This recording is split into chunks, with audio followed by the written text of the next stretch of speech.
Before we begin, like the video, subscribe, and tell me in the comments, where are you watching from? The sound is unmistakable, the hard thump of an M79 grenade launcher from a nearby U.S. patrol, followed a second later by the cavernous crump of its explosion deep in the jungle. In the aftermath, birds scream, monkeys scatter, and a ringing silence falls over a quarter click of ravaged vegetation.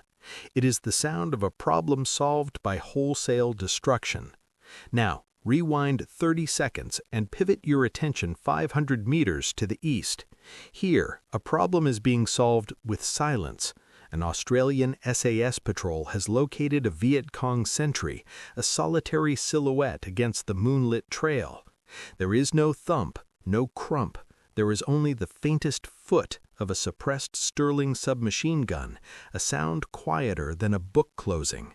The sentry collapses. A shadow detaches from the tree line, an SAS trooper, a hunting knife in his hand, moving not to finish the job but to secure the man's weapon and documents. The jungle around them remains undisturbed. The birds do not stir. To the American patrol, their grenade was a tool of force, a decisive announcement of presence.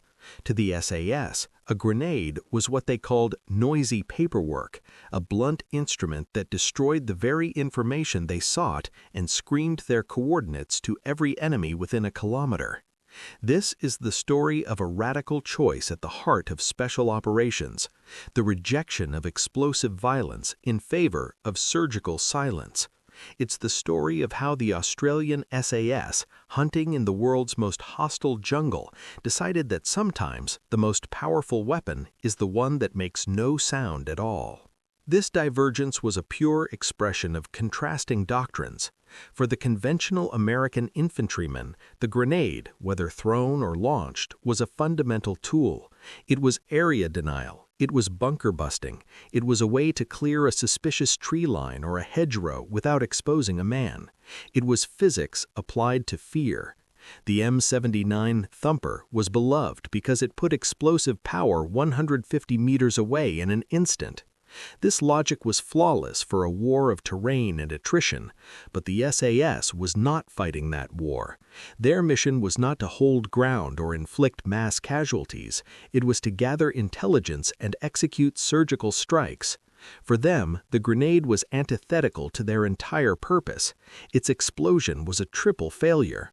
First, it destroyed intelligence. A grenade turned a body, its equipment, and any documents into charred, scattered fragments. Second, it advertised position. In the acoustic bowl of the jungle, a grenade blast was a homing beacon, drawing every enemy unit for miles toward the sound of contact. Third, and most subtly, it relieved pressure. A grenade allowed you to engage a danger you hadn't fully identified from a distance. It replaced the nerve-shredding discipline of stalking and confirming with the cathartic release of high explosives. The SAS banned them on long-range reconnaissance patrols not because they were ineffective, but because they were too effective at the wrong things. They solved tactical problems by creating larger strategic ones. So what did they use instead? Their arsenal was a study in deliberate, controlled violence. The crown jewel was the 9mm Sterling Mark IV submachine gun, fitted with a specially procured integral suppressor. Issued in limited numbers, it was not for pitched battles. Its purpose was sentry removal and close-quarters ambush initiation. Its report was reduced to a mechanical click and the sound of the bolt cycling, a sound lost in rustling leaves. It was a weapon of specificity, not volume.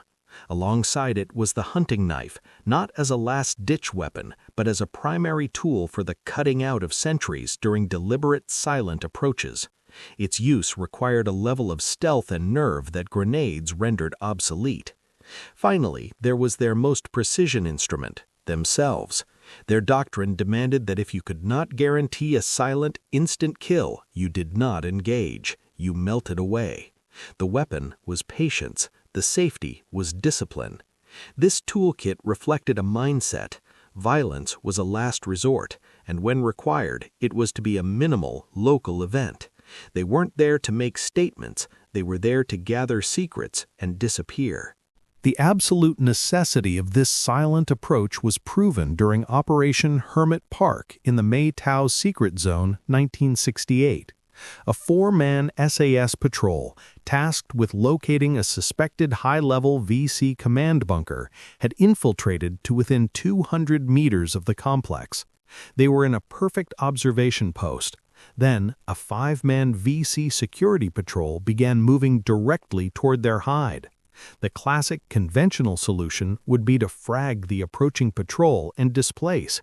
The SAS commander faced a brutal calculus. A grenade would certainly kill the immediate threat, but it would also announce their presence, likely destroying any chance of finding the command bunker and guaranteeing a massive enemy sweep of the area. He made the call. Silence. Using hand signals, he positioned his men. As the lead VC scout passed within 3 feet of one trooper's hiding place, the SAS man didn't breathe. The patrol passed by, unaware. The SAS remained undetected for another 48 hours, mapping the entire bunker complex, noting guard rotations and antennae arrays. The intelligence they extracted led to a later precision B-52 arc light strike that obliterated the facility. A grenade in that moment would have traded a possible 5 VC kills for the loss of the entire strategic objective. Their restraint was, paradoxically, their most aggressive action. The Viet Cong's response to this silent menace was profound paranoia. They were accustomed to the grammar of conventional war, the bang of a mine, the crump of mortar fire, the sustained rattle of a machine gun. These were events you could locate, analyze, and counter. The SAS's violence had no grammar. It was a punctuation mark in the middle of a silent sentence. A sentry would simply vanish. A patrol would find one of their men dead with a single small-caliber wound, his weapon and papers gone, with no sound of attack to investigate. It created a climate of supernatural fear. The enemy wasn't just dangerous, he was intimate and invisible. He was inside your security perimeter before you even knew there was a fight. This psychological erosion of unit security and morale was a strategic effect far beyond the body count from any grenade. American Special Forces and LRRPs, who often operated in similar reconnaissance roles, took wary note. They admired the results, but struggled with the methodology. Grenades were a security blanket, a way to break contact and create distance. To give them up required a level of confidence in stealth and fieldcraft that was unnerving. One Green Beret advisor, after a joint operation, noted in a report, "The Australians move and fight with a restraint that seems almost unnatural. They treat a firefight as a failure of stealth. Their first option is always to disappear. Their second is to kill one man quietly. Explosives are a last resort for when everything has already gone wrong. It is a purist's way of war, and it requires a nerve we are not trained to have." The SAS had drawn a line in the sand. In their war, noise was the ultimate collateral damage. They would rather let a target walk away than announce their hunt with the bang of a grenade. The story of the SAS's silent toolkit is a lesson in priorities. It asks the fundamental question, what are you truly trying to achieve? If the goal is immediate, localized security or the destruction of a fixed position, a grenade is the perfect tool. But if the goal is understanding, penetration, and long-term dominance of the human and physical terrain, then noise is the enemy. The grenade trades tomorrow's intelligence for today's temporary safety. The SAS chose the opposite. They traded the immediate cathartic safety of explosive violence for the profound, lingering terror of the unseen. They understood that in a war for information and psychological advantage, the loudest sound could be the sound of your own failure. By banning the grenade, they committed to a harder, more demanding path, one that required them to get closer, to be more patient, and to have the ice-cold nerve to let a threat pass within arm's reach.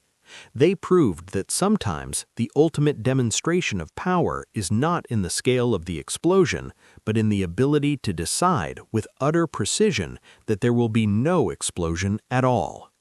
In the silent war, the winners were those who knew that the most important thing to destroy was not always the enemy, but the sound of their own presence.